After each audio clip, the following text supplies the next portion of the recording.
Hello dear student, ਪਹਿਲਾਂ ਅਸੀਂ +1 ਜਮਾਤ ਦੀ ਪੁਸਤਕ ਮੜੀ ਦਾ ਦੀਵਾ ਦੇ ਕਾਂਡ ਨੰਬਰ 5 ਦੇ ਪੇਜ ਨੰਬਰ 47 ਤੋਂ ਲੈ ਕੇ 50 ਤੱਕ ਰੀਡਿੰਗ ਕਰ ਚੁੱਕੇ ਹਾਂ ਅਤੇ ਹੁਣ ਨੈਕਸਟ ਬੇਟਾ ਅੱਜ ਅਸੀਂ ਪੇਜ ਨੰਬਰ 51, 52 ਤੇ 53 ਦੀ ਰੀਡਿੰਗ ਕਰਨੀ ਹੈ। ਪਰ ਸਭ ਤੋਂ ਪਹਿਲਾਂ ਮੈਂ ਤੁਹਾਨੂੰ ਪੇਜ ਨੰਬਰ 47 ਤੋਂ ਲੈ ਕੇ ਪੇਜ ਨੰਬਰ 50 ਤੱਕ ਦੇ ਸਾਰ ਸੰਬੰਧੀ ਜਾਣਕਾਰੀ ਦੇਵਾਂਗੀ। ਓਕੇ ਬੇਟਾ, ਕਾਂਡ ਨੰਬਰ 5 ਵਿੱਚ ਅਸੀਂ ਪੜ੍ਹਦੇ ਹਾਂ ਕਿ ਜਗਸੀਰ ਤਾਪ ਚੜ੍ਹਨ ਕਾਰਨ 2 ਦਿਨ ਮੰਜੀ ਤੇ ਪਿਆ ਰਹਿੰਦਾ ਹੈ ਅਤੇ ਤੀਸਰੇ ਦਿਨ ਰਾਤ ਨੂੰ ਖੇਸ ਦੀ ਬੁੱਕਲ ਮਾਰ ਕੇ ਰੌਣਕੀ ਦੀ ਭੱਠੀ ਵੱਲ ਨੂੰ ਤੁਰ ਪੈਂਦਾ ਹੈ। ਪਰ ਉਹ ਜਦੋਂ ਖੇਮੇ ਛੱਤੀ ਦੇ ਬੂਹੇ ਕੋਲੋਂ ਲੰਘਦਾ ਹੈ ਤਾਂ ਉਸ ਨੂੰ ਆਪਣੀਆਂ ਲੱਤਾਂ ਕੰਬਦੀਆਂ ਹੋਈਆਂ ਮਹਿਸੂਸ ਹੁੰਦੀਆਂ ਹਨ। ਇਸ ਲਈ ਉਹ ਬਿੰਦਕ ਦਮ ਲੈਣ ਲਈ ਖੇਮੇ ਦੇ ਬੂਹੇ ਸਾਹਮਣੇ ਗੱਡੀ ਹੋਈ ਇੱਕ ਲੱਕੜ ਦੀ ਮੁੱਢੀ ਉੱਤੇ ਬੈਠ ਜਾਂਦਾ ਹੈ ਤੇ ਉਸ ਦੀ ਨਿਗਾਹ ਜਦੋਂ ਵਿਹੜੇ ਦੇ ਘਰਾਂ ਉੱਪਰ ਪੈਂਦੀ ਹੈ ਤਾਂ ਉਸ ਨੂੰ ਇਹ ਘਰ ਕੁੱਤਿਆਂ ਦੇ ਘੋਰਨਿਆਂ ਵਾਂਗ ਜਾਪਦੇ ਹਨ। ਕਈ ਘਰਾਂ ਦੀਆਂ ਛੱਤਾਂ ਬਹੁਤ ਹੀ ਨੀਵੀਆਂ ਸਨ। ਕਈ ਘਰਾਂ ਦੇ ਦੁਆਲੇ ਕੰਧਾਂ ਦੀ ਥਾਂ ਵਾੜਾਂ ਕੀਤੀਆਂ ਹੋਈਆਂ ਸਨ। ਉਸ ਨੇ ਜਦੋਂ ਦੀ ਹੋਸ਼ ਸੰਭਾਲੀ ਸੀ ਉਸ ਸਮੇਂ ਤੋਂ ਕਿਸੇ ਨੇ ਕਦੇ ਕੋਈ ਨਵਾਂ ਕੋਠਾ ਨਹੀਂ ਛੱਤਿਆ ਸੀ। ਉਹ ਇਸੇ ਵਿਹੜੇ ਵਿੱਚ ਜੰਮਿਆ ਪਲਿਆ ਅਤੇ 40 ਉੱਤੇ 2 ਵਰ੍ਹਿਆਂ ਦੀ ਉਮਰ ਭੋਗ ਚੁੱਕਾ ਸੀ। ਉਸ ਦੀ ਜਵਾਨੀ ਬਾਰੇ ਜੰਮੇ ਮੁੰਡੇ ਕੁੜੀਆਂ ਜਵਾਨ ਹੋ ਗਏ ਸਨ ਤੇ ਉਹਨਾਂ ਵਿੱਚੋਂ ਕਈ ਵਿਆਹੇ ਵੀ ਗਏ ਸਨ। ਇਸ ਤਰ੍ਹਾਂ ਇੱਕ ਕੋਠੇ ਵਿੱਚ ਜਿੱਥੇ ਅੱਜ ਤੋਂ 20-25 ਵਰ੍ਹੇ ਪਹਿਲਾਂ 2-3 ਜੀ ਰਹਿੰਦੇ ਸਨ, ਹੁਣ ਉਸੇ ਕੋਠੇ ਵਿੱਚ 10-10 ਜੀ ਸੌਂਦੇ ਸਨ। ਪਰ ਉਸਨੇ ਵਿਹੜੇ ਦੇ ਕਿਸੇ ਵੀ ਵਿਅਕਤੀ ਦੇ ਚਿਹਰੇ ਉੱਤੇ ਰੌਣਕ ਨਹੀਂ ਵੇਖੀ ਸੀ।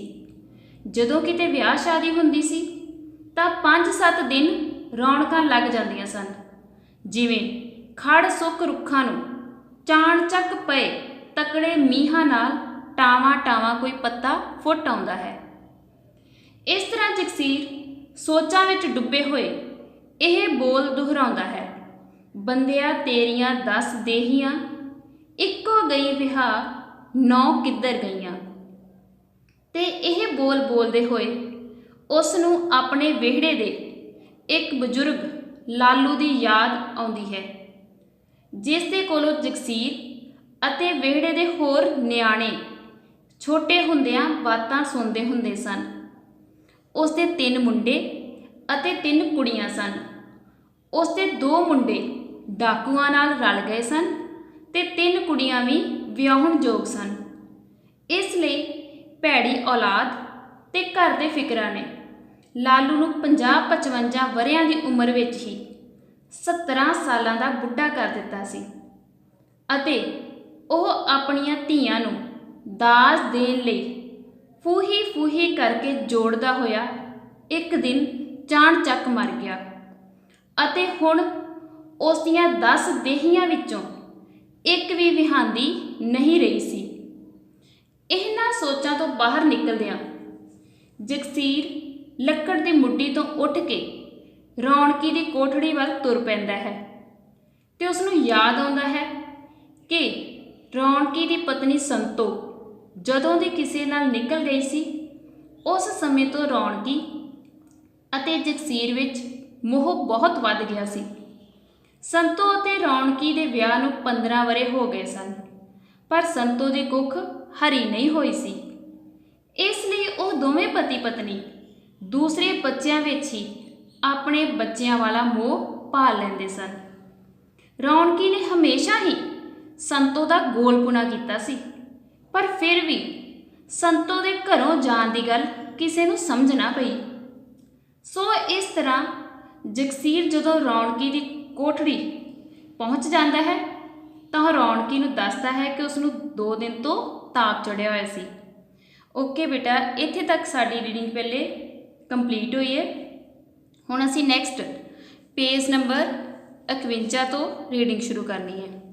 ਠੀਕ ਹੈ ਬੇਟਾ, ਸਭ ਤੋਂ ਪਹਿਲਾਂ ਅਸੀਂ ਪੇਜ ਨੰਬਰ 51 ਦੇ ਵਰਡ ਮੀਨਿੰਗ ਨੋਟ ਕਰਾਂਗੇ। ਦੇਖੋ ਬੇਟਾ, ਫਸਟ ਵਰਡ ਇੱਥੇ ਆਇਆ ਹੈ ਮਾਈਏ ਪੈਣਾ। ਠੀਕ ਹੈ, ਮਾਈਏ ਪੈਣਾ ਮਤਲਬ ਤੇਲ ਚੜਾਉਣਾ, ਜਿਵੇਂ ਵਿਆਹ ਤੋਂ ਪਹਿਲਾਂ ਤੇਲ ਚੜਾਇਆ ਜਾਂਦਾ ਹੈ। ਨੈਕਸਟ ਬੇਟਾ ਵਰਡ ਹੈ ਚਿਹਰੇ, ਚਿਹਰੇ ਖਸਿਆਨੇ ਜੇ ਹੋ ਗਏ, ਚਿਹਰੇ ਤੇ ਉਦਾਸੀ ਛਾ ਜਾਣੀ। ਨੈਕਸਟ ਬੇਟਾ ਵਰਡ ਹੈ ਬਾਤ ਨਾ ਪੁੱਛੀ, ਹਾਲ ਨਾ ਪੁੱਛਿਆ। ਨਮੋਰਾ, ਨਮੋਰਾ ਮਤਲਬ ਮੋਹ ਨਾ ਰਹਿਣਾ। ਐਬ, ਬੁਰੀ ਆਦਤ। ਨੈਕਸਟ ਬੇਟਾ ਵਰਡ ਹੈ ਅਪਣੱਤ, ਆਪਣੇਪਨ ਦੀ ਭਾਵਨਾ। ਭੁੱਬਲ, ਸੁਆਹ। ਲਮੂਤਰਾ, ਲਮੂਤਰਾ ਮਤਲਬ ਲੰਮਾ ਜਿਹਾ। ਨੈਕਸਟ ਬੇਟਾ ਵਰਡ ਆਇਆ ਖਖੜੀ, ਖਰਬੂਜੇ ਦੀ ਇੱਕ ਕਿਸਮ। ਠੀਕ ਹੈ, ਬੱਗੇ, ਚਿੱਟੇ। ਹੁਣ ਨੈਕਸਟ ਬੇਟਾ ਅਸੀਂ ਪੇਜ ਨੰਬਰ 51 ਦੀ ਰੀਡਿੰਗ ਸ਼ੁਰੂ ਕਰਾਂਗੇ। ਕਿਉਂ ਇਹ ਕੀ ਆਖਦਾ ਹੁਣੇ, ਕੁਝ ਹੈਰਾਨੀ ਨਾਲ ਤੇ ਹਿਰਖ ਨਾਲ ਰੌਣਕੀ ਬੋਲਿਆ, ਤੇ ਫਿਰ ਆਪਣੀਆਂ ਚੂਹੇ ਮੁੱਛਾਂ ਨੂੰ ਫਰਕਾਉਂਦਾ ਮੁਸਕਰਾ ਕੇ ਬੋਲਿਆ, ਅਜੇ ਤਾਂ ਕਮਲਿਆ ਆਪਾਂ ਗਾਨੇ ਬੰਨਣੇ ਐ, ਮਾਈਏ ਪੈਣਾ ਹੈ। ਉਹ ਦੋਵੇਂ ਹੱਸ ਪਏ, ਪਰ ਇਹ ਹਾਸੀ ਏਡੀ ਓਪਰੀ ਸੀ ਕਿ ਇੱਕ ਪਲ ਮਗਰੋਂ ਦੋਹਾਂ ਦੇ ਚਿਹਰੇ ਇੰਜ ਖਸਿਆਨੇ ਜੇ ਹੋ ਗਏ ਜਿਵੇਂ ਇਹ ਹਾਸੀ ਤੋਂ ਉਹਨਾਂ ਨੂੰ ਸੰਗ ਆਈ ਹੋਵੇ। ਕੀ ਗੱਲ ਕੁਛ ਢਿੱਲੇ? ਬਿੰਦਕ ਪਿੱਛੋਂ ਗੰਭੀਰ ਹੋ ਕੇ ਰੌਣਕੀ ਨੇ ਪੁੱਛਿਆ। ਮੈਨੂੰ 2 ਦਿਨ ਹੋ ਗਏ ਤਾਪ ਨਾਲ ਪਏ ਨੂੰ, ਤੂੰ ਤਾਂ ਬਾਤ ਨਹੀਂ ਪੁੱਛੀ। ਹਾਰ ਕੇ ਮੈਂ ਸੋਚਿਆ ਆਪ ਹੀ ਚੱਲੀਏ, ਜੇ ਉਹ ਨਮੋਰਾ ਹੋ ਗਿਆ ਆਪਾਂ ਤਾਂ ਜਾਰ ਦੀ ਜਾਰੀ ਮਗਰ ਜਾਣਾ ਹੈ, ਐਪ ਤਾਂ ਨਹੀਂ ਵੇਖਣੇ। ਹੁਣ ਦੇਖੋ ਬੇਟਾ, ਜਦੋਂ ਜਗਸੀਰ ਰੌਣਕੀ ਦੇ ਘਰ ਜਾਂਦਾ ਹੈ ਤੇ ਉਸ ਸਮੇਂ ਜਦੋਂ ਜਗਸੀਰ ਉਸ ਨੂੰ ਆਖਦਾ ਹੈ ਕਿ ਹੁਣ ਤਾਂ ਰੌਣਕਾਂ ਤੈਨੂੰ ਛੱਡਾਂਗੇ, ਮਤਲਬ ਕਿ ਉਸ ਦੀ ਜ਼ਿੰਦਗੀ ਖਤਮ ਹੋਣ ਵਾਲੀ ਹੈ, ਪਰ ਰੌਣਕ ਉਸ ਨੂੰ ਕਹਿੰਦਾ ਹੈ ਕਿ ਤੂੰ ਇਸ ਤਰ੍ਹਾਂ ਕਿਉਂ ਬੋਲ ਰਿਹਾ ਹੈ। ਠੀਕ ਹੈ, ਫਿਰ ਉਹ ਨਾਲ ਹੀ ਰੌਣਕ ਉਸ ਨੂੰ ਮਜ਼ਾਕ ਨਾਲ ਇਹ ਗੱਲ ਆਖ ਦਿੰਦਾ ਹੈ ਕਿ ਅਜੇ ਤਾਂ ਆਪਾਂ ਗਾਨੇ ਬੰਨਣੇ ਹੈ, ਅਜੇ ਤਾਂ ਮਾਈਏ ਪੈਣਾ ਹੈ, ਕਿ ਇੱਥੇ ਸਾਡਾ ਵਿਆਹ ਹੋਣਾ ਹੈ। ਬੇਸ਼ੱਕ ਦੋਵੇਂ ਹੱਸ ਪੈਂਦੇ ਨੇ, ਪਰ ਫਿਰ ਥੋੜ੍ਹੇ ਕੁ ਚਿਰ ਬਾਅਦ ਹੀ ਦੋਵਾਂ ਦੇ ਚਿਹਰਿਆਂ 'ਤੇ ਉਦਾਸੀ ਜਿਹੀ ਛਾ ਜਾਂਦੀ ਹੈ। ਫਿਰ ਜਦੋਂ ਰੌਣਕੀ ਜਗਸੀਰ ਨੂੰ ਉਸਦਾ ਹਾਲ ਚਾਲ ਪੁੱਛਦਾ ਹੈ ਤੇ ਜਗਸੀਰ ਉਸ ਨੂੰ ਦੱਸਦਾ ਹੈ ਕਿ ਉਸ ਨੂੰ 2 ਦਿਨ ਹੋ ਗਏ ਸੀ, ਬੁਖਾਰ ਹੋ ਰਿਹਾ ਸੀ। ਨਾਲ ਹੀ ਉਹ ਰੌਣਕੀ ਦੇ ਨਾਲ ਇੱਕ ਉਸ ਨੂੰ ਉਲਾਮਾ ਜਿਹਾ ਦੇ ਰਿਹਾ ਕਿ ਉਸਨੇ ਤਾਂ ਉਸਦਾ ਹਾਲ ਹੀ ਨਹੀਂ ਪੁੱਛਿਆ। ਠੀਕ ਹੈ, ਫਿਰ ਦੇਖੋ ਅੱਗੇ ਜਗਸੀਰ ਰੌਣਕੀ ਨੂੰ ਕੀ ਆਖਦਾ ਹੈ ਕਿ ਜੇ ਉਹ ਨਮੋਰਾ ਹੋ ਗਿਆ ਤਾਂ ਆਪਾਂ ਤਾਂ ਜਾਰ ਦੀ ਜਾਰੀ ਮਗਰ ਜਾਣਾ ਹੈ, ਐਪ ਤਾਂ ਨਹੀਂ ਵੇਖਣੇ। ਜਾਣ ਬੁੱਝ ਕੇ ਰੌਣਕੀ ਨੂੰ ਜਿਵੇਂ ਮਜ਼ਾਕ ਕਰ ਰਿਹਾ, ਛੇੜ ਜੇ ਰਿਹਾ ਹੈ ਕਿ ਜੇ ਤੇਰਾ ਮੇਰੇ ਨਾਲ ਮੋਹ ਨਹੀਂ ਰਿਹਾ, ਮੈਂ ਤਾਂ ਤੇਰੀ ਜਾਰੀ ਮਗਰ ਆਉਣਾ, ਤੇਰੇ ਬੁਰੀਆਂ ਆਦਤਾਂ ਨਹੀਂ ਵੇਖਣੀਆਂ। ਠੀਕ ਹੈ, ਨੈਕਸਟ ਬੇਟਾ ਨਾ ਨਾ ਬੜਾ ਹੀ ਨਿੱਕਾ ਜਿਹਾ ਮੂੰਹ ਬਣਾ ਕੇ ਕੁਝ ਨਮੋਸ਼ੀ ਜਿਹੀ ਨਾਲ ਰੌਣਕੀ ਬੋਲਿਆ, ਸਹੁੰ ਟਾਂਡੀ ਦੀ ਬਾਈ ਮੈਨੂੰ ਤਾਂ ਪਤਾ ਹੀ ਨਹੀਂ ਲੱਗਿਆ, ਨਹੀਂ ਭਲਾ ਮੈਂ ਅਟਕਦਾ ਸੀ। ਤੇ ਫਿਰ ਜਗਸੀਰ ਦੇ ਮੂੰਹ ਵੱਲ ਤੱਕਦਿਆਂ ਕੁਝ ਅਟਕ ਕੇ ਪੁੱਛਿਆ, ਕੋਈ ਦਵਾਈ ਬੂਟੀ ਲਈ ਹੈ? ਦਵਾਈ ਬੂਟੀ ਕੀ ਲੈਣੀ ਹੈ, ਆਪੇ ਉਤਰ ਜੂ। ਲੈ ਕਮਲਾ ਨਾ ਸਿਆਣਾ। ਰੌਣਕੀ ਨੇ ਆਪਣਾ ਹੱਥ ਨਾਲ ਜਗਸੀਰ ਨੂੰ ਝਿੜਕ ਜਿਹੀ ਦਿੰਦਿਆਂ ਆਖਿਆ, ਇਹਨੂੰ ਸਾਲੇ ਭੂਤ ਨੂੰ ਆਪਾਂ ਰਹਿਣ ਹੀ ਕਿਉਂ ਦੇਣਾ ਹੈ? ਹੁਣੇ ਲੈ ਕਰਦੇ ਆ ਇੰਤਜ਼ਾਮ। ਮੈਨੂੰ ਤਾਂ ਜਵਾਨੀ ਦੀ ਸਹੁੰ ਪਤਾ ਹੀ ਨਹੀਂ ਲੱਗਿਆ, ਨਹੀਂ ਆਪਣੇ ਕੋਲੇ ਤਾਂ ਲੇਖੀਏ ਬਾਵੇ ਦੀਆਂ ਦਿੱਤੀਆਂ ਐਸੀਆਂ ਗੋਲੀਆਂ ਪਈਆਂ ਏ ਬਈ ਤਾਪ ਕੀ ਤਾਪ ਦਾ ਪਿਓ ਨਹੀਂ ਰਹਿ ਸਕਦਾ। ਭੱਠੀ ਦੀ ਭੁੱਬਲ ਵਿੱਚੋਂ ਚਮਕ ਚਮਕ ਬੁੱਝਦੇ ਚੰਗਿਆੜਿਆਂ ਦੇ ਚਾਨਣ ਵਿੱਚੋਂ ਜਦੋਂ ਜਗਸੀਰ ਨੇ ਜਵਾਨੀ ਦੀ ਸਹੁੰ ਖਾਂਦੇ ਰੌਣਕੀ ਦੇ ਚਿਹਰੇ ਵੱਲ ਤੱਕਿਆ ਤਾਂ ਉਹਦੀ ਹਾਸੀ ਨਿਕਲ ਗਈ, ਪਰ ਨਾਲ ਹੀ ਕੁਝ ਸੋਚ ਕੇ ਉਹਨੂੰ ਇੱਕ ਧੱਕਾ ਜਿਹਾ ਵੱਜਿਆ ਤੇ ਉਹਦੇ ਚਿਹਰੇ ਉੱਤੇ ਮੁੜ ਗੰਭੀਰਤਾ ਛਾ ਗਈ। ਰੌਣਕੀ ਜਿਵੇਂ ਉਹਨੂੰ ਪਛਾਣ ਵਿੱਚ ਹੀ ਨਹੀਂ ਸੀ ਆ ਰਿਹਾ। ਹੁਣ ਦੇਖੋ ਬੇਟਾ, ਜਦੋਂ ਜਗਸੀਰ ਰੌਣਕੀ ਨੂੰ ਇਹ ਦੱਸਦਾ ਕਿ ਉਸ ਨੂੰ ਬੁਖਾਰ ਚੜਿਆ ਸੀ, ਠੀਕ ਹੈ, ਫਿਰ ਰੌਣਕੀ ਉਸ ਨੂੰ ਇਹ ਆਖ ਰਿਹਾ ਹੈ ਕਿ ਸਹੁੰ ਟਾਂਡੀ ਦੀ। ਹੁਣ ਇੱਥੇ ਟਾਂਡੀ ਦੀ ਕਿਸ ਦੀ ਗੱਲ ਕਰ ਰਿਹਾ, ਕਿਸ ਦੀ ਸਹੁੰ ਖਾ ਰਿਹਾ ਰੌਣਕੀ? ਆਪਣੀ ਪਤਨੀ ਸੰਤੋ ਦੀ, ਕਿ ਉਸ ਨੂੰ ਤਾਂ ਆਪਣੀ ਪਤਨੀ ਸੰਤੋ ਦੀ ਵੀ ਸਹੁੰ ਹੈ, ਉਹਨੂੰ ਪਤਾ ਹੀ ਨਹੀਂ ਸੀ ਲੱਗਿਆ ਕਿ ਜਗਸੀਰ ਨੂੰ ਬੁਖਾਰ ਹੋਇਆ ਹੈ। ਫਿਰ ਉਹ ਜਦੋਂ ਉਸ ਨੂੰ ਪੁੱਛਦਾ ਹੈ ਕਿ ਉਸਨੇ ਕੋਈ ਦਵਾਈ ਲਈ ਹੈ, ਪਰ ਜਗਸੀਰ ਇਹ ਦੱਸਦਾ ਹੈ ਕਿ ਉਸਨੇ ਕੋਈ ਦਵਾਈ ਨਹੀਂ ਲਈ, ਤੇ ਰੌਣਕੀ ਉਸ ਦੇ ਪ੍ਰਤੀ ਆਪਣੇਪਨ ਦੀ ਭਾਵਨਾ ਜਤਾਉਂਦਿਆਂ ਹੋਇਆਂ ਉਸ ਨੂੰ ਜੋ ਲੇਖੀਆ ਬਾਵਾ ਹੈ, ਮਤਲਬ ਕਿਸੇ ਵਿਅਕਤੀ ਦਾ ਨਾਮ ਹੈ, ਠੀਕ ਹੈ, ਕੋਈ ਵੈਦ ਹੋ ਸਕਦਾ ਹੈ, ਉਸ ਦੇ ਕੋਲੋਂ ਲਿਆਂਦੀਆਂ ਹੋਈਆਂ ਗੋਲੀਆਂ ਜੋ ਹੈ ਉਹ ਖਾਣ ਬਾਰੇ ਉਸ ਨੂੰ ਆਖਦਾ ਹੈ। ਠੀਕ।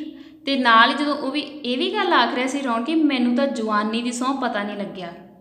ਜਦੋਂ ਰੌਣਕੀ ਨੇ ਇਹ ਗੱਲ ਆਖੀ ਸੀ, ਪਹਿਲਾਂ ਤਾਂ ਉਸ ਸਮੇਂ ਜਗਸੀਰ ਦੀ ਜਿਵੇਂ ਹਾਸਾ ਜਿਹਾ ਨਿਕਲ ਜਾਂਦਾ ਹੈ ਰੌਣਕੀ ਦੇ ਚਿਹਰੇ ਵੱਲ ਵੇਖ ਕੇ ਕਿ ਜਵਾਨੀ ਦੀ ਸਹੁੰ ਖਾ ਰਿਹਾ ਹੈ ਉਹ, ਕਿ ਹੁਣ ਖੁਦ ਜਵਾਨ ਰਹਿ ਗਿਆ, ਠੀਕ ਹੈ।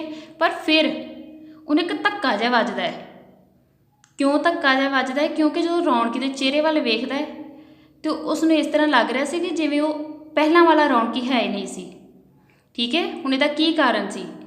ਨੈਕਸਟ ਦੇਖੋ ਬੇਟਾ, ਇੰਜ ਜਾਪਦਾ ਸੀ ਜਿਵੇਂ ਉਹਨੇ ਰੌਣਕੀ ਨੂੰ 10-15 ਵਰ੍ਹਿਆਂ ਮਗਰੋਂ ਵੇਖਿਆ ਸੀ। ਉਹਦੀਆਂ ਚਮਕੀਲੀਆਂ ਗੁਟਾਰ ਵਰਗੀਆਂ ਅੱਖਾਂ ਦੇ ਬਾਹਰਲੇ ਕੋਇਆਂ ਦੇ ਪਾਸੀਂ ਕਿੰਨੀਆਂ ਹੀ ਬਰੀਕ ਝੁਰੜੀਆਂ ਪੈ ਗਈਆਂ ਸਨ।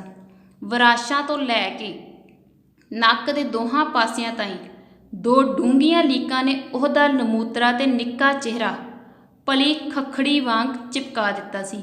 ਮੱਥੇ ਦੀਆਂ ਤਿਊੜੀਆਂ ਹੋਰ ਸੰਘਣੀਆਂ ਹੋ ਗਈਆਂ ਸਨ, ਜਿਵੇਂ ਜਾਲ ਬੁਣਿਆ ਹੋਵੇ। ਖੋਦੀ ਦਾਹੜੀ ਦੇ 2.5 ਵਾਲਾਂ ਵਿੱਚੋਂ ਅੱਧਿਓਂ ਬਹੁਤੇ ਬੱਗੇ ਹੋ ਗਏ ਸਨ ਤੇ ਉਂਝ ਵੀ ਇੰਨੇ ਵਿਰਲੇ ਹੋ ਗਏ ਸਨ ਕਿ ਨਿਰਾ ਉਹਨਾਂ ਕਰਕੇ ਰੌਣਕੀ ਦਾ ਮੂੰਹ ਬਹੁਤਾ ਪਿਚਕਿਆ ਹੋਇਆ ਲੱਗਣ ਲੱਗ ਪਿਆ ਸੀ। ਬਸ ਇੱਕੋ ਉਹਦਾ ਲੰਮਾ ਨੱਕ ਹੀ ਨੱਕ ਉਹਦੇ ਚਿਹਰੇ ਉੱਤੇ ਝਲਾਨੀ ਦੀ ਨਿੱਕੀ ਛੱਤ ਨੂੰ ਲਾਏ ਵੱਡੇ ਸਾਰੇ ਪਰਨਾਲੇ ਵਾਂਗ ਦਿਸਦਾ ਸੀ। ਹੁਣ ਦੇਖੋ, ਮਤਲਬ ਜਦੋਂ ਰੌਣਕੀ ਦੇ ਚਿਹਰੇ ਵੱਲ ਵੇਖਦਾ ਹੈ ਕਿ ਉਸ ਦੇ ਜਿਹੜੀਆਂ ਅੱਖਾਂ ਸਨ, ਅੱਖਾਂ ਦੇ ਕੋਇਆਂ ਜਿਵੇਂ ਬਾਹਰਲੀ ਜਗ੍ਹਾ ਜਿਹੜੀ ਹੈ, ਠੀਕ ਹੈ, ਉੱਥੇ ਵੀ ਝੁਰੜੀਆਂ ਪੈ ਗਈਆਂ ਸਨ ਤੇ ਵੜਾਸ਼ਾਂ ਤੋਂ ਲੈ ਕੇ ਨੱਕ ਤੱਕ ਵੀ ਮਤਲਬ ਬੜੀਆਂ ਲੰਬੀਆਂ ਲੀਕਾਂ ਜਿਹੀਆਂ ਜਿਵੇਂ ਪੈ ਜਾਂਦੀਆਂ ਨੇ। ਉਸ ਦਾ ਜੋ ਮੂੰਹ ਇਸ ਨੂੰ ਪਤਲਾ ਜਿਹਾ ਦਿਖਾਈ ਦਿੰਦਾ ਹੈ ਤੇ ਸਿਰਫ ਉਹਦਾ ਨੱਕ ਵਿੱਚੋਂ ਲੰਮਾ ਜਿਹਾ ਲੱਗਦਾ ਹੈ, ਠੀਕ ਹੈ। ਮੱਥੇ ਦੀਆਂ ਤਿਊੜੀਆਂ ਵੀ ਜੋ ਸੰਘਣੀਆਂ ਹੋ ਗਈਆਂ ਸਨ ਤੇ ਜੋ ਦਾੜੀ ਦੇ ਵਾਲ ਸੀ ਉਹਨਾਂ ਵਿੱਚੋਂ ਅੱਧਿਓਂ ਤੇ ਜ਼ਿਆਦਾ ਚਿੱਟੇ ਹੋ ਗਏ ਸਨ ਤੇ ਉਹ ਦਾੜੀ ਦੇ ਵਾਲ ਹੈ ਵੀ ਵਿਰਲੇ ਸੀ ਤੇ ਇਹਨਾਂ ਵਿਰਲੇ ਵਾਲਾਂ ਦੇ ਕਰਕੇ ਉਹਦਾ ਮੂੰਹ ਹੋਰ ਜ਼ਿਆਦਾ ਉਹਨੂੰ ਛੋਟਾ ਜਿਹਾ ਲੱਗਦਾ ਸੀ, ਜਿਵੇਂ ਪਿਚਕਿਆ ਜਿਹਾ ਹੋਇਆ ਲੱਗ ਰਿਹਾ ਸੀ, ਠੀਕ ਹੈ। ਤੇ ਜਿਹੜਾ ਨੱਕ ਸੀ ਉਹ ਅਲੱਗ ਵੱਖਰਾ ਦਿਖਾਈ ਦਿੰਦਾ ਸੀ ਕਿ ਜਿਵੇਂ ਇੱਕ ਛੋਟੀ ਜਿਹੀ ਛੱਤ ਹੋਵੇ ਤਾਂ ਉਸਨੂੰ ਵੱਡਾ ਸਾਰਾ ਪਰਨਾਲਾ ਲਗਾਇਆ ਗਿਆ ਹੋਵੇ। ਇਸ ਤਰ੍ਹਾਂ ਰੌਣਕੀ ਦੇ ਚਿਹਰੇ ਉੱਪਰ ਜੋ ਉਸਦਾ ਨੱਕ ਸੀ ਉਸਨੂੰ ਉਸ ਵੱਡੇ ਪਰਨਾਲੇ ਵਾਂਗ ਲੱਗ ਰਿਹਾ ਸੀ। ਹੁਣ ਇਸ ਦਾ ਕਾਰਨ ਕੀ ਸੀ? ਕਿਉਂ ਉਸ ਦੇ ਉੱਪਰ ਇੰਨਾ ਗਹਿਰਾ ਅਸਰ ਹੋਇਆ ਸੀ? ਕਿਉਂਕਿ ਉਸਦੀ ਪਤਨੀ ਸੰਤੋ ਉਸ ਨੂੰ ਛੱਡ ਕੇ ਚਲੀ ਗਈ ਸੀ, ਠੀਕ ਹੈ ਬੇਟਾ। ਨੈਕਸਟ ਹੈ, ਜਦੋਂ ਰੌਣਕੀ ਉੱਠ ਕੇ ਕੋਠੜੀ ਵੱਲ ਗਿਆ ਤਾਂ ਜਗਸੀਰ ਨੇ ਉਹਦੀ ਅੱਗੇ ਨਾਲੋਂ ਵੀ ਨਿੱਕੀ ਜਿਹੀ ਦੇਹ ਤੇ ਵਿੰਗੀਆਂ ਸੁੱਕੀਆਂ ਲੱਤਾਂ ਵੱਲ ਇੱਕ ਭਰਵੀਂ ਨਿਗਾਹ ਨਾਲ ਤੱਕਿਆ ਤੇ ਬੇਵੱਸੀ ਉਹਦਾ ਹੌਕਾ ਨਿਕਲ ਗਿਆ, ਬੰਦਿਆ ਤੇਰੀਆਂ 10 ਦੇਹੀਆਂ, ਇੱਕੋ ਗਈ ਵਿਹਾ 9 ਕਿੱਧਰ ਗਈਆਂ, ਠੀਕ ਹੈ।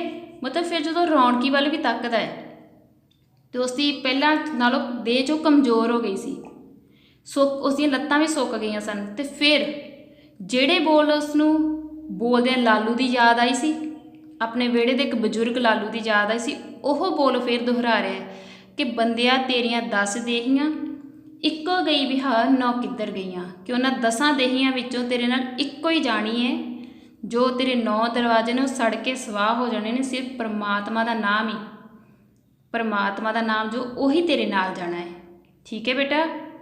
ਹੁਣ ਇਸ ਤੋਂ ਬਾਅਦ ਨੈਕਸਟ ਬੇਟਾ ਅਸੀਂ ਪੇਜ ਨੰਬਰ 52 ਦੀ ਰੀਡਿੰਗ ਕਰਨੀ ਹੈ, ਠੀਕ ਹੈ। ਸਭ ਤੋਂ ਪਹਿਲਾਂ ਅਸੀਂ ਇਸ ਦੇ ਵਰਡ ਮੀਨਿੰਗ ਨੋਟ ਕਰਾਂਗੇ। ਅੰਬੀਆਂ ਹੋਈਆਂ ਥੱਕੀਆਂ ਹੋਈਆਂ। ਨੈਕਸਟ ਬੇਟਾ ਵਰਡ ਠਾਰ ਫੁੱਟ ਗਿਆ, ਪਾਣੀ ਠਾਰ ਫੁੱਟ ਗਿਆ ਨਾ, ਇੱਥੇ ਜਿਵੇਂ ਕੋਸਾ ਹੋ ਗਿਆ, ਕਹਿੰਦੇ ਪਾਣੀ ਦੀ ਠਾਰ ਭੰਨਣੀ, ਠੀਕ ਹੈ, ਕੋਸਾ ਹੋ ਗਿਆ। ਨੈਕਸਟ ਬੇਟਾ ਵਰਡ ਹੈ ਦਰੈਤ, ਦਰੈਤ ਵਿਤਕਰਾ। ਮੇਸ ਗਈ ਮਿਟਾ ਗਈ, ਨੁੱਦੜ ਪਈ ਅਥਰੂ ਵਹਿ ਪਏ। ਨੈਕਸਟ ਬੇਟਾ ਵਰਡ ਹੈ ਛਟੀ, ਛਟੀ ਕਪਾਹ ਦੀ ਸੋਟੀ। ਹੁਣ ਬੇਟਾ 52 ਪੇਜ ਅਸੀਂ ਰੀਡਿੰਗ ਸ਼ੁਰੂ ਕਰਾਂਗੇ। ਪਲਕ ਪਿੱਛੋਂ ਰੌਣਕੀ ਇੱਕ ਹੱਥ ਵਿੱਚ ਸਿਲਵਰ ਦੇ ਕੌਲੇ ਵਿੱਚ ਪਾਣੀ ਤੇ ਦੂਜੇ ਵਿੱਚ ਨਿੱਕੀਆਂ ਨਿੱਕੀਆਂ ਭੂਰੇ ਰੰਗ ਦੀਆਂ 2 ਗੋਲੀਆਂ ਲੈ ਕੇ ਆ ਗਿਆ। ਲੈ ਖਾਨਸਾ ਟੱਲੀ ਅਰਗਾ ਨਾ ਹੋ ਗਿਆ ਤਾਂ ਆਖੀ। ਗੋਲੀਆਂ ਜਗਸੀਰ ਨੂੰ ਫੜਾ ਕੇ ਉਹਨੇ ਕੌਲਾ ਭੁੱਬਲ ਉੱਤੇ ਰੱਖ ਦਿੱਤਾ। ਜਗਸੀਰ ਹਨੇਰੇ ਵਿੱਚ ਗੋਲੀਆਂ ਨੂੰ ਟੋਹਦਿਆਂ ਨੀਝ ਲਾ ਕੇ ਵੇਖਦਾ ਰਿਹਾ, ਪਰ ਉਹਦੀਆਂ ਅੰਬੀਆਂ ਹੋਈਆਂ ਅੱਖਾਂ ਨਾਲ ਉਹ ਚੰਗੀ ਤਰ੍ਹਾਂ ਦਿਸੀਆਂ ਨਾ। ਜਦੋਂ ਰਤਾ ਕੁ ਪਾਣੀ ਦਾ ਠਰ ਫੁੱਟ ਗਿਆ ਤਾਂ ਰੌਣਕੀ ਨੇ ਉਂਗਲ ਨਾਲ ਟੋਹ ਕੇ ਵੇਖਿਆ ਤੇ ਚੁੱਕ ਕੇ ਕੌਲਾ ਜਗਸੀਰ ਨੂੰ ਫੜਾ ਦਿੱਤਾ। ਦੋਹੇ ਲੈ ਲਾਂ? ਜਗਸੀਰ ਨੇ ਪੁੱਛਿਆ। ਹਾਂ, ਦੋਹੇ। ਜਗਸੀਰ ਨੇ ਦੋਵੇਂ ਗੋਲੀਆਂ ਮੂੰਹ ਵਿੱਚ ਪਾ ਕੇ ਕੋਸੇ ਪਾਣੀ ਦਾ ਘੁੱਟ ਭਰ ਲਿਆ ਤੇ ਫਿਰ ਭੁੱਬਲ ਪਾ ਕੇ ਜੂਠਾ ਕੌਲਾ ਮਾਂਜਣ ਲੱਗ ਪਿਆ। ਛੱਡ ਯਾਰ, ਕੀ ਕਮਲ ਮਾਰਨ ਲੱਗਿਆ? ਰੌਣਕੀ ਨੇ ਉਹਦੇ ਹੱਥੋਂ ਕੌਲਾ ਖੋਹਦਿਆਂ ਆਖਿਆ। ਇਹੋ ਜਿਹੀ ਨਿੰਦ ਵਿਚਾਰ ਹੋਊ ਵੱਡੇ ਘਰਾਂ ਨੂੰ, ਜਿਹਨੂੰ ਜ਼ਾਰ ਹੀ ਆਖਦਾ ਉਹਦੇ ਨਾਲ ਦਰੈਤ ਕਾਹਦੀ। ਹੁਣ ਦੇਖੋ ਬੇਟਾ, ਜਦੋਂ ਰੌਣਕੀ ਜਗਸੀਰ ਨੂੰ ਫਿਰ ਉਸ ਤੋਂ ਬਾਅਦ ਜੋ ਉਸਨੇ ਲੇਖੀਏ ਬਾਵੇ ਕੋਲੋਂ ਗੋਲੀਆਂ ਲਿਆਂਦੀਆਂ ਸਨ ਉਹ ਲਿਆ ਕੇ ਦਿੰਦਾ ਹੈ, ਭੂਰੇ ਰੰਗ ਦੀਆਂ ਗੋਲੀਆਂ, ਅਤੇ ਨਾਲ ਹੀ ਉਸਨੂੰ ਆਖਦਾ ਹੈ ਕਿ ਜਦੋਂ ਗੋਲੀਆਂ ਖਾਏਗਾ ਉਹ ਠੀਕ ਹੋ ਜਾਵੇਗਾ। ਠੀਕ ਹੈ, ਅਤੇ ਫਿਰ ਇੱਥੋਂ ਤੱਕ ਕਿ ਦੇਖੋ ਉਸਨੂੰ ਕਿੰਨਾ ਪਿਆਰ ਕਰਦਾ ਹੈ। ਜੋ ਪਾਣੀ ਵਾਲਾ ਕੌਲਾ ਲੈ ਕੇ ਆਉਂਦਾ ਹੈ ਉਹ ਪਹਿਲੇ ਭੁੱਬਲ 'ਤੇ ਰੱਖ ਦਿੰਦਾ ਹੈ, ਉਹਨੇ ਜਿਹੜੀ ਅੱਗ ਜਿਹੜੀ ਸਵਾਹ ਉਹਦੇ ਉੱਪਰ ਰੱਖ ਦਿੰਦਾ ਹੈ ਕਿ ਪਾਣੀ ਦੀ ਠਾਰ ਭੱਜ ਜਾਵੇ। ਠੀਕ ਹੈ, ਫਿਰ ਇਸ ਤੋਂ ਬਾਅਦ ਜੋ ਜਗਸੀਰ ਹੈ ਉਹ ਦੋਵੇਂ ਗੋਲੀਆਂ ਜੋ ਸਨ ਉਹ ਕੋਸੇ ਪਾਣੀ ਦੇ ਨਾਲ ਅੰਦਰ ਲਗਾ ਲੈਂਦਾ ਹੈ, ਅਤੇ ਜਦੋਂ ਜੂਠਾ ਕੌਲਾ ਆਪਣਾ ਮਾਂਜਣ ਲੱਗਦਾ ਹੈ ਪਰ ਰੌਣਕੀ ਉਸ ਨੂੰ ਇਨਕਾਰ ਕਰ ਦਿੰਦਾ ਕਿ ਉਹ ਖੁਦ ਆਪਣਾ ਜੂਠਾ ਕੌਲਾ ਜੋ ਜਗਸੀਰ ਨਹੀਂ ਮਾਂਜੇਗਾ। ਠੀਕ ਹੈ, ਮਤਲਬ ਕਿ ਉਹ ਉਸ ਦੇ ਨਾਲ ਹੁਣ ਹੱਦੋਂ ਵੱਧ ਮੋਹ ਪਿਆਰ ਕਰਨ ਲੱਗ ਪਿਆ ਹੈ, ਉਹ ਉਸ ਦੀ ਝੂਠ ਵੀ ਆਪ ਸਾਫ਼ ਕਰਦਾ ਹੈ। ਠੀਕ ਹੈ ਬੇਟਾ, ਨੈਕਸਟ ਹੈ ਤੇ ਰੌਣਕੀ ਕੌਲਾ ਆਪ ਮਾਂਜਣ ਲੱਗ ਪਿਆ। ਜਗਸੀਰ ਨੂੰ ਇੰਜ ਜਾਪਿਆ ਜਿਵੇਂ ਰੌਣਕੀ ਦੀ ਇਹ ਗੱਲ ਉਹਦੇ ਅੰਦਰ ਜਨਮਾਂ ਦੀ ਪਈ ਕਿਸੇ ਲਕੀਰ ਨੂੰ ਮੇਸ ਗਈ ਸੀ ਤੇ ਉਹਦੇ ਮਨ ਦੀ ਸਿੱਲ ਸਾਫ਼ ਦਿਸਣ ਲੱਗ ਪਈ ਸੀ। ਜਵਾਨੀ ਵਾਰੇ ਕੀਲੇ ਤੇ ਗੇਬੇ ਨਾਲ ਵੀ ਉਹਦੀ ਜਾਰੀ ਰਹੀ ਸੀ। ਉਹਨਾਂ ਨਾਲ ਰਲ ਕੇ ਉਸ ਸ਼ਰਾਬ ਵੀ ਪੀਤੀ ਸੀ, ਰੋਟੀ ਵੀ ਖਾਧੀ ਸੀ, ਪਰ ਉਹਦਾ ਜੂਠਾ ਖਾਣ ਜਾਂ ਇੰਜ ਉਹਦਾ ਜੂਠਾ ਭਾਂਡਾ ਮਾਂਜਣ ਦਾ ਹੀਆ ਕੋਈ ਨਹੀਂ ਸੀ ਕਰ ਸਕਿਆ। ਜਗਸੀਰ ਬਿੰਦਕ ਕੌਲਾ ਮਾਂਜਦੇ ਰੌਣਕੀ ਵੱਲ ਵੇਖਦਾ ਰਿਹਾ ਤੇ ਫਿਰ ਉਹਦੀਆਂ ਅੱਖਾਂ ਵਿੱਚੋਂ ਪਾਣੀ ਸਿਮ ਪਿਆ, ਜਨਮਾਂ ਦੀ ਸਿੱਲ ਜਿਵੇਂ ਨੁੱਦੜ ਪਈ ਹੋਵੇ। ਹੁਣ ਦੇਖੋ ਬੇਟਾ, ਜਦੋਂ ਰੌਣਕੀ ਕੌਲਾ ਖੁਦ ਜਗਸੀਰ ਦਾ ਜੂਠਾ ਕੌਲਾ ਮਾਂਜਣ ਲੱਗ ਪੈਂਦਾ ਹੈ ਤੇ ਜਗਸੀਰ ਨੂੰ ਆਪਣੇ ਪੁਰਾਣੇ ਦਿਨ ਯਾਦ ਆਉਂਦੇ ਹਨ। ਠੀਕ ਹੈ, ਕਿ ਜਦੋਂ ਜਵਾਨੀ ਬਾਰੇ ਉਸਦੀ ਕੀਲੇ ਤੇ ਗੇਬੇ ਦੇ ਨਾਲ ਵੀ ਮਿੱਤਰਤਾ ਸੀ, ਉਸਨੇ ਉਹਨਾਂ ਨਾਲ ਰਲ ਕੇ ਸ਼ਰਾਬ ਵੀ ਪੀਤੀ ਸੀ, ਰੋਟੀ ਵੀ ਖਾਧੀ ਸੀ, ਪਰ ਉਹਨਾਂ ਨੇ ਕਦੇ ਵੀ ਉਹਦਾ ਜੂਠਾ ਨਹੀਂ ਖਾਧਾ ਸੀ ਅਤੇ ਨਾ ਹੀ ਕਦੇ ਉਸਦਾ ਕੋਈ ਜੂਠਾ ਭਾਂਡਾ ਮਾਂਜਿਆ ਸੀ। ਪਰ ਜਦੋਂ ਅੱਜ ਉਹ ਰੌਣਕੀ ਵੱਲ ਇਸ ਤਰ੍ਹਾਂ ਰੌਣਕੀ ਨੂੰ ਆਪਣੀ ਜੂਠ ਸਾਫ਼ ਕਰਦੇ ਹੋਏ ਵੇਖ ਰਿਹਾ ਸੀ ਅਤੇ ਉਸ ਦੀਆਂ ਅੱਖਾਂ ਵਿੱਚੋਂ ਅੱਥਰੂ ਵਹਿ ਤੁਰਦੇ ਹਨ। ਨੈਕਸਟ ਬੇਟਾ, ਕੌਲਾ ਮਾਂਜ ਕੇ ਰੌਣਕੀ ਛਟੀ ਦੇ ਡੱਕੇ ਨਾਲ ਭੁੱਬਲ ਫਰੋਲਣ ਲੱਗ ਪਿਆ, ਪਰ ਮੋਹੜੀਆਂ ਤੇ ਕਾਨਿਆਂ ਦੀ ਅੱਗ ਦੀ ਭੁੱਬਲ ਵਿੱਚੋਂ ਬਿੰਦ ਦਾ ਬਿੰਦ ਚੰਗਿਆੜੇ ਚਮਕਦੇ ਤੇ ਬੁੱਝ ਜਾਂਦੇ, ਤੇ ਉਹਨਾਂ ਕਰਕੇ ਰੌਣਕੀ ਦੀਆਂ ਗੁਟਾਰ ਵਰਗੀਆਂ ਅੱਖਾਂ ਦੀ ਲਿਸ਼ਕ ਟਟਹਿਣੇ ਵਾਂਗ ਟਿਮਕਦੀ ਜਾਪਦੀ। ਕੁਝ ਚਿਰ ਚੁੱਪ ਬੈਠਾ ਰਿਹਾ, ਪਰ ਫਿਰ ਉੱਬੜ ਵਾਹਾ ਹੀ ਬੋਲਿਆ, ਜਗਸਿਆ, ਕਦੇ ਕਦੇ ਐਂ ਜੀ ਕਰਦਾ ਜਾਣੀ ਕਿਸੇ ਪਾਸੇ ਭੱਜ ਜੀਏ। ਕਿੱਥੇ, ਪਤਾਲ 'ਚ? ਜਗਸੀਰ ਨੇ ਰਤਾ ਹੱਸ ਕੇ ਪੁੱਛਿਆ। ਤੂੰ ਤਾਂ ਗੱਲ ਹਾਸੇ ਪਾ ਲਈ, ਸਹੁੰ ਟਾਂਡੀ ਦੀ। ਕਦੇ ਕਦੇ ਸਹੁਰੇ ਮੇਰੇ ਦੀ ਬੜਾ ਯਾਦ ਆਉਂਦੀ ਹੈ ਉਹ ਵਹੇਲ।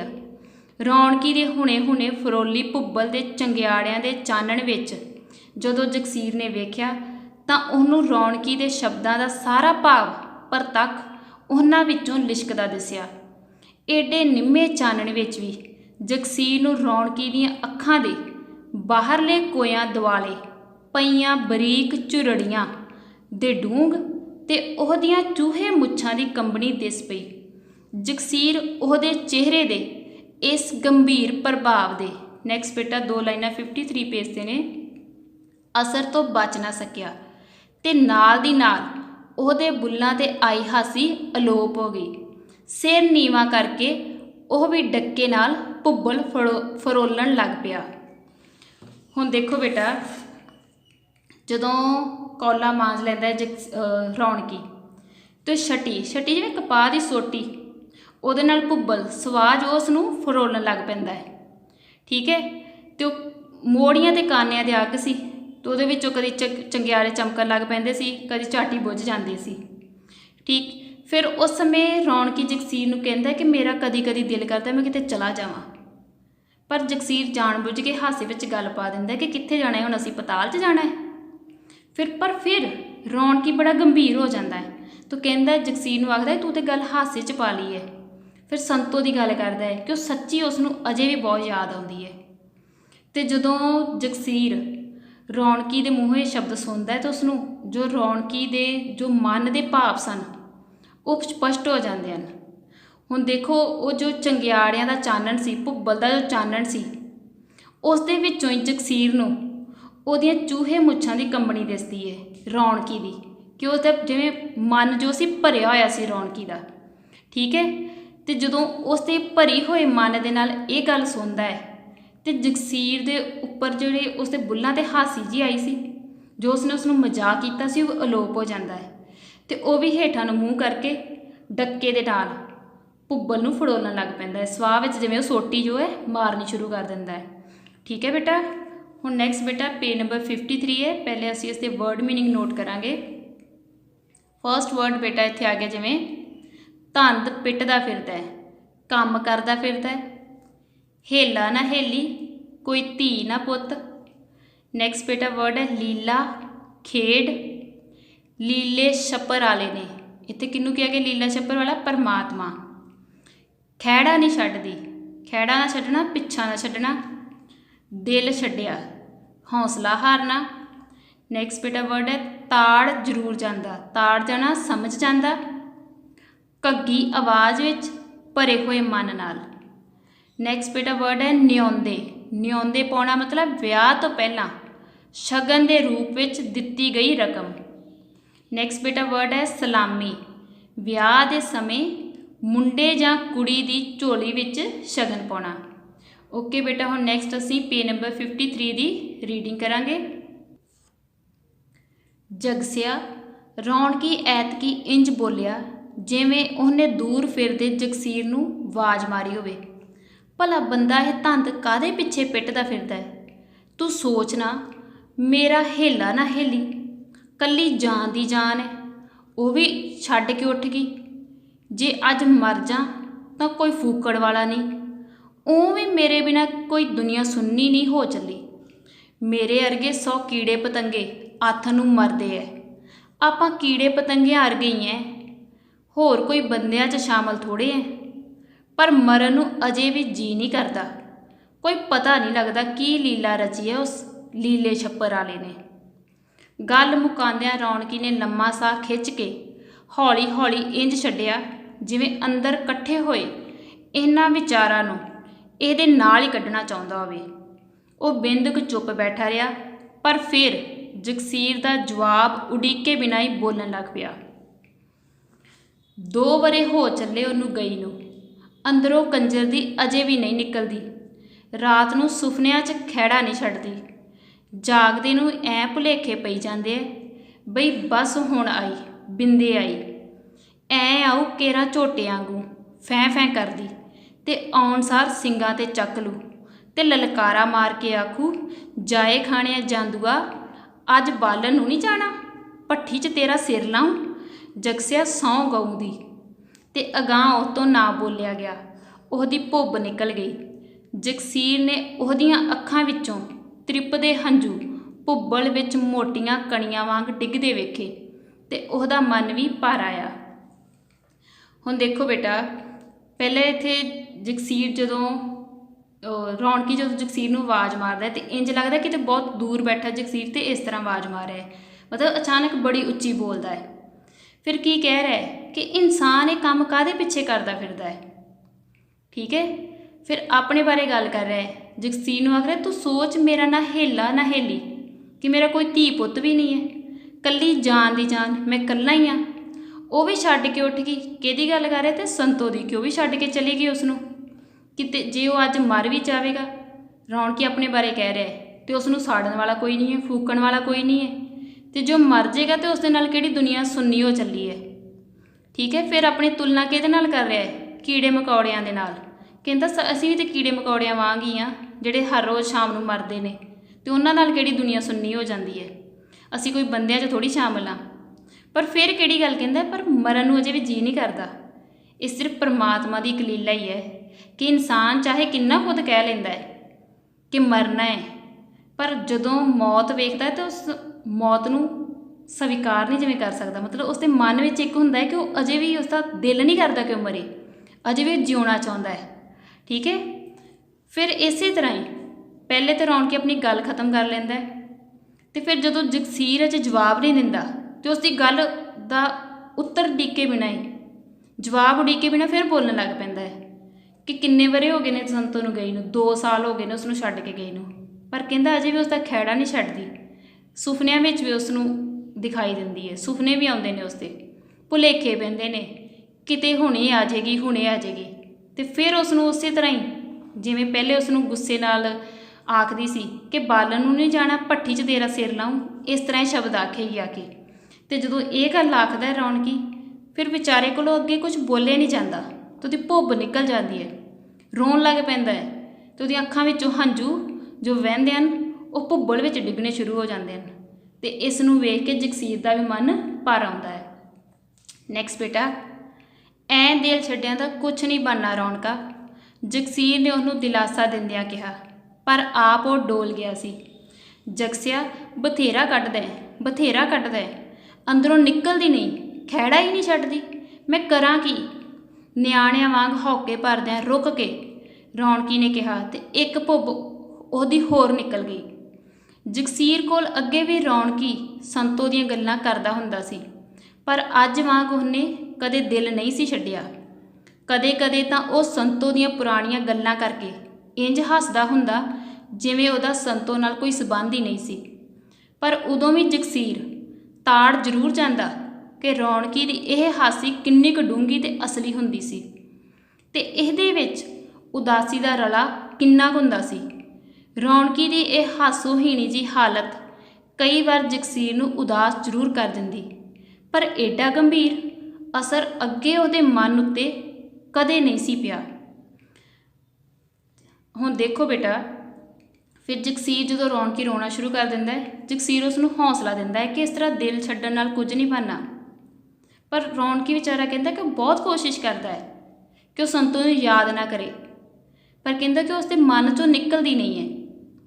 ठीक है, फिर जगसीर सोचता कि पहले भी रौनकी संतो दीयां गल्लां उसदे नाल करदा सी, पर कदे उन्हें इस तरह हौसला नहीं हारिया सी। ते इत्थों तक कि कदे कदे संतो दी इस तरह हासे नाल गल्लां कर दिंदा सी कि जिवें उसका कोई उसदे नाल संबंध ही नहीं है। पर उस समय भी जगसीर नूं समझ लग जाती सी कि बेशक रौनकी ये गल हासे नाल कर रहा है, पर उस हासे पिछे भी उसकी उदासी लुकी हुंदी सी। ठीक है, नैक्सट बेटा, अच्छा मालका, खासे चिर पिछों रौनकी ने खेसी दे पल्ले नाल अखां पूंजियां ते घग्गी आवाज़ विच बोलिया, जे तैनूं साडे अरगिਆਂ दे हड्ड साड़ के ही स्वाद आउंदा है तां होर कर ले जो हुंदियां, पर होर हुण की साडा मोगा पटा देगा। ऐदों उत्तों दी तां होर कुछ करनों रिहा, कल्ली जान दी जान है, भावें न्योंदे पा लै भावें सलामी पा लै, चाहे धी दे दे चाहे भैन दे दे। हुण इत्थे देखो बेटा, रौनकी रब नूं उलामा जिहा दे रहा है, अपने इकल्लेपन नूं जिवें महसूस कर रहा है। ठीक है, तो रब नूं उलामा दिंदे हुए कह रहा है कि जे तैनूं साडे वर्गे दे हड्ड साड़ के स्वाद आउंदा है, मतलब जे तैनूं मैनूं दुख दे के स्वाद आ रहा तो तू होर दुख दे लै। हुण अगे ना, पर होर हुण की साडा मोगा पटा देगा। ऐदों उत्तों दी तां होर कुछ करनों रहा कि पहले तो उहदा घर उजड़ गया, उसकी पत्नी संतो उसनूं छड्ड के चली गई है, औलाद भी कोई नहीं हुई। ठीक है, कल्ली जान दी जान है, भावें न्योंदे पा लै भावें सलामी पा लै, चाहे धी दे दे चाहे भैन दे दे, कि हुण कल्ला ही है। ठीक, भावें उसका कोई विआह रचा दे तो भावें उसकी कोई सलामी पा दे, बेशक उसनूं होर जिन्ने मर्जी दुख दे दे, हुण उसनूं कोई परवाह नहीं है। ठीक है, ओके बेटा, 53 पेज तक इत्थे साडी रीडिंग कंप्लीट हो जाती है। नैक्सट तुसीं पेज नंबर 54, 55, 56 ते 57 दे वर्ड मीनिंग प्लान करने, ते नाल ही बेटा पेज नंबर 47 तो लैके ते पेज नंबर 53 तक जो साडी रीडिंग कंप्लीट हो गई है, इत्थे तक तुसी सारा चैप्टर जो है फिर रिवाइज करना है। ओके बेटा, थैंक यू।